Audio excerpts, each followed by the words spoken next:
que el tema del día de hoy estará privilegiado por el marco de este acrónimo, CNDH, Comisión Nacional de Derechos Humanos, que, bueno, es una institución bastante importante. Pero ¿cuáles son sus alcances? ¿Qué trabajo ha venido realizando esta Comisión Nacional de Derechos Humanos? ¿Cómo se presenta en este panorama actual?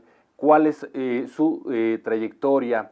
¿Qué retos tiene hacia adelante con estas reformas integrales? ¿Y qué exige la ciudadanía y los grupos vulnerables respecto de esta Comisión de Derechos Humanos? Se abre una dinámica de elección del titular de esta Comisión de Derechos Humanos, y bueno, ya la semana pasada se hicieron los registros correspondientes. El día de ayer se hizo la primera ronda de presentaciones ante el Senado, los primeros 10, el día de mañana serán otros 10 que estarán presentándose ante el Senado, postulantes todos ellos, y dentro de estos postulantes tenemos al doctor Eduardo Moreno Baños, que nos acompaña en este programa, su programa El Almuerzo Picante. Bienvenido, doctor, ¿cómo está? Muy amable, muy buenos días. Muy buenos días, doctor. ¿Cómo estás? Sigui, ¿cómo estás? Sigui Rodríguez, su amigo aquí, Oscar Ruiz, sus amigos almorzantes aquí, hoy en este día muy especial, el tema de los derechos humanos, efectivamente con el doctor, además, que quiero decirles, es el primero de los postulantes que se inmediatamente nos dio la posibilidad de comunicarnos y saber externar sus opiniones y las diferentes, las diferentes posiciones que tendría para los ángulos que tiene muchos los derechos humanos. Realmente es toda la gama de la vida humana y además con las condiciones que vivimos en nuestro país, las situaciones en los diferentes estados a nivel nacional, Eduardo, es fundamental el trabajo en derechos humanos. Me voy a poner cómodo para generar un poquito más de tranquilidad, relajamiento. Así es el almuerzo picante, Eduardo, aquí siempre, que estemos cómodos, ¿no? Y nos sentamos como en casa. Y bueno, este almuerzo siempre es picante, ¿no? Habrá seguramente en la ruta algunas preguntitas ahí que muevan un poco el tapete, pero precisamente es parte de la dinámica y el respeto que tenemos para con nuestro auditorio. Pero platícanos, primero, ¿en qué posición se encuentra actualmente la Comisión Nacional de Derechos Humanos en México? Híjole, pues lamentablemente la situación que vive la Comisión Nacional de Derechos Humanos en el país es lastimosa, es triste, está más llena de cuestiones de retroceso que de avances. Hemos tenido que vivir en últimos días situaciones muy lamentables a lo largo de todo el territorio nacional. Se han estado circunscribiendo a una parte a través de los medios por la trascendencia de lo que sucedió en el estado de Guerrero. Sin embargo, a nivel nacional, desde el estado de Sonora hasta las entidades, los municipios que conforman la geografía del sureste del país, la situación tampoco es muy positiva.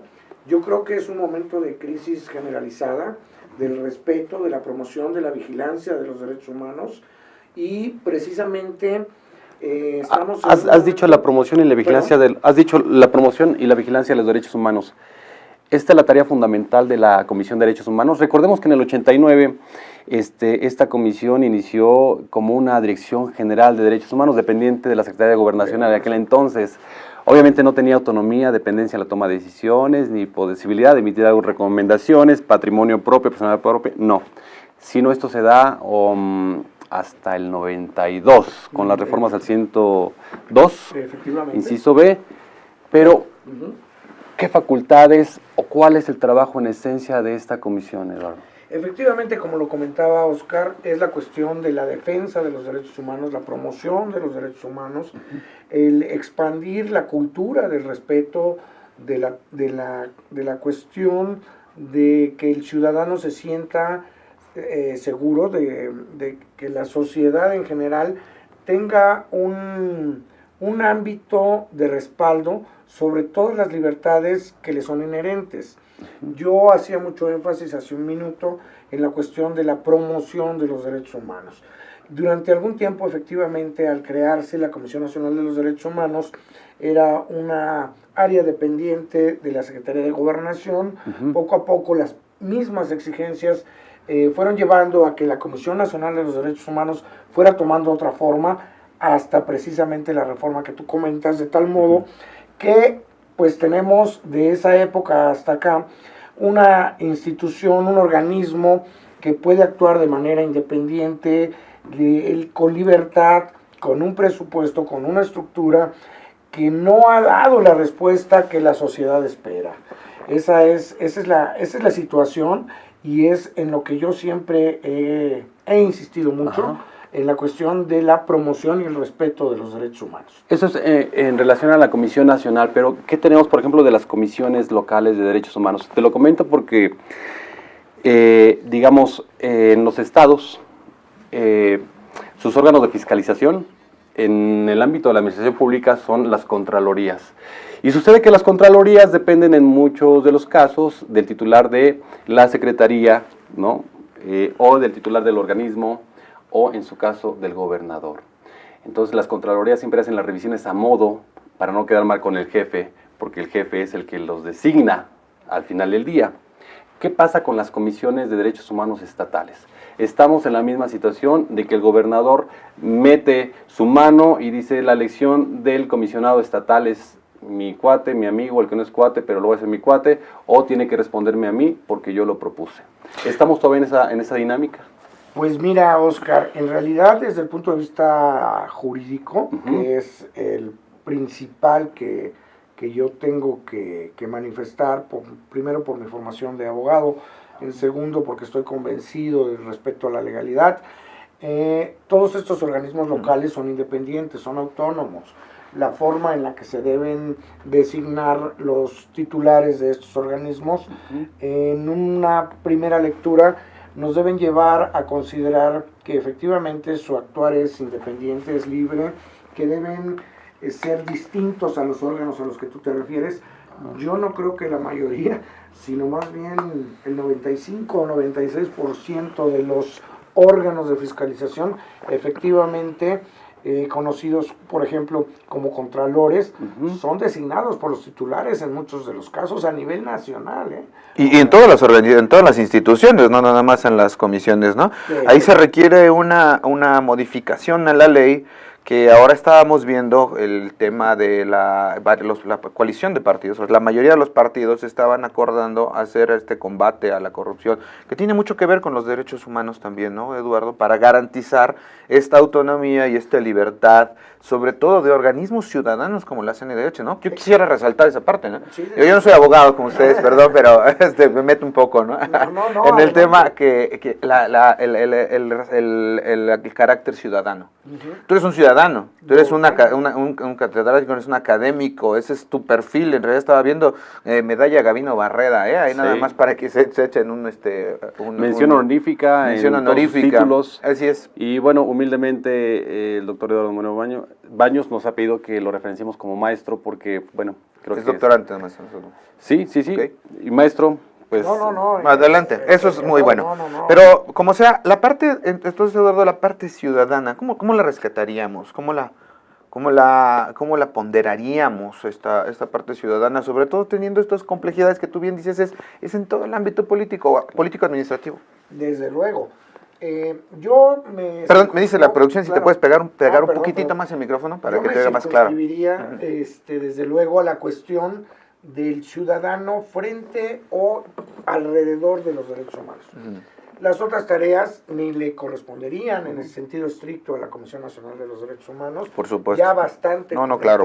tiene como para todavía abarcar. Tampoco es un órgano supremo, es un órgano que debe dar respuesta al ciudadano, respuesta al habitante, porque en estricto sentido hablar de ciudadanía nos lleva a hablar de algunos requisitos marcados, claro, por las cuestiones normativas, ¿no?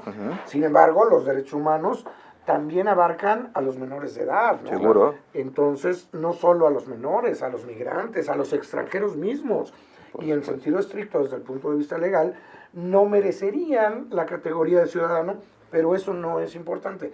Por eso se denominan derechos humanos, por un lado. Por otro lado, ¿cómo le podemos...? Perdón, nomás como fines didácticos para nuestro auditorio. Entonces, una cosa es ciudadano y otra cosa es el tema de los derechos humanos. O sea, sin la ciudadanía necesariamente en su pleno derecho se puede tener derechos humanos deben de ser respetados y cuidados. Y eso le corresponde si no garantizarlo, por lo menos sí impulsarlo a la comisión.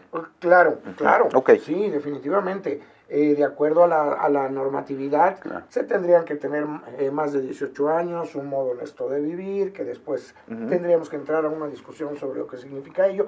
Pero en términos muy generales, se conoce en nuestro país como ciudadano al mayor de 18 años. Entonces, no necesariamente se requiere esa edad para ser objeto de la defensa de los derechos humanos. Y tenemos derechos de las niñas y los niños, ¿no? Muchos claro, más, Perdón, me parece muy acertada tu observación, Eduardo, porque el día de ayer tuve la oportunidad de darle seguimiento en el canal del Congreso en este proceso de los postulantes. 10 postulantes en el Senado participaron, obviamente manifestando su pliego de posiciones frente a esta situación de la Comisión de los Derechos Humanos. Se hizo una ronda de preguntas por parte del Senado, respondieron, y una pregunta por parte de organismos u organizaciones civiles. Y bueno, me llevé esta desafortunada sorpresa, que yo estoy en el ámbito legal, en donde algunos ponentes, aspirantes, confundían de facto lo que es el derecho humano con el derecho ciudadano. Desde ahí. Entonces, creo que es muy importante puntualizar la diferencia porque, en efecto, el ciudadano es aquel, de entrada, que debe tener más de 18 años. Pero entonces dejamos fuera, por excepción, a todos los demás, ¿no? Y si no vamos más adelante con los demás requisitos, entonces vamos dejando más y más y más y más sectores, ¿no? Fuera dentro de esta consideración. Por eso, la pertinencia y la importancia de generar una integración, ¿no? General de todos los sectores de la población, que va más allá de la ciudadanía, ¿no? Los niños, los migrantes, como bien lo referiste, los extranjeros, es un nicho bastante más amplio. ¿Cuál sería tu posición en ese sentido, en estos grupos? Algunos son minoritarios, otros se les llaman, se les califica como vulnerables, minoritarios, algunos no tanto. ¿Cuál es el común denominador? Cada uno tendría su tipología, su caracterización, pero sin embargo, el concepto por sí mismo, la esencia es derechos humanos que abarcan a cualquier ente biopsicosocial que exista. No importa ni la edad siquiera, no importa ni la situación jurídica que pueda tener. De hecho, ustedes recordarán que mucho en nuestro país comienza dando un mayor apuntalamiento en las cuestiones de los internos, en reclusorios, porque la violación de los derechos humanos en ese ámbito era sistemática, era en verdad preocupante, y en sentido estricto, a reserva de que lo discutamos, podríamos señalar que él como interno, por ejemplo, no goza de todas de hecho se le restringen muchos derechos por el hecho de estar interno, pero jamás se le puede restringir su capacidad de vivir sus derechos humanos, de vivirlos, no de sobrevivirlos, porque de esa manera estaríamos entrando en lo que se denomina precisamente esas minorías, que no importa además, mira, estoy convencido que la cuestión de los derechos humanos no es algo cuantitativo, o sea, 1, 2, 3 son derechos humanos, y toda la estructura de derechos humanos a nivel federal, a nivel estatal, como estaba refiriendo Oscar, de organismos locales, deben ponerse a trabajar de inmediato en cuanto se tenga la noción mínima de que hay una presunta violación de derechos humanos. Esa es la gran tarea que tienen organismos como los de esta naturaleza. No podemos esperar a que se reúnan 5 o 10 asuntos, o sea, la respuesta tiene que ser inmediata, se tiene que dar seguimiento puntual, no se trata de una actuación de investigación o de tipo policíaco, porque para eso hay otras instancias, pero la respuesta sí debe ser general, a los derechos humanos. Muchas veces, por ejemplo, pues te podría yo decir, para una ciudad como la de México, ¿no? Que es en donde estamos en este momento, cuando alguien se refiere, por ejemplo, a grupos vulnerables, a personas en situación de calle, dada el promedio de habitantes que se manejan generalmente para estadísticas en el país, referidas a la Ciudad de México o al Distrito Federal, mejor dicho, hablamos de no más de 6,000 personas en situación de calle en una de las ciudades más grandes del mundo. Sí. Que con 10, 15, cualquiera que sea tu parámetro en cuestión de población, pudiera parecer insignificante, ¿no? Pues el 0.02%, no importa, no es una situación, si nosotros nos metemos en el detalle cuantitativo, porcentual o matemático, vamos a salir debiéndole todavía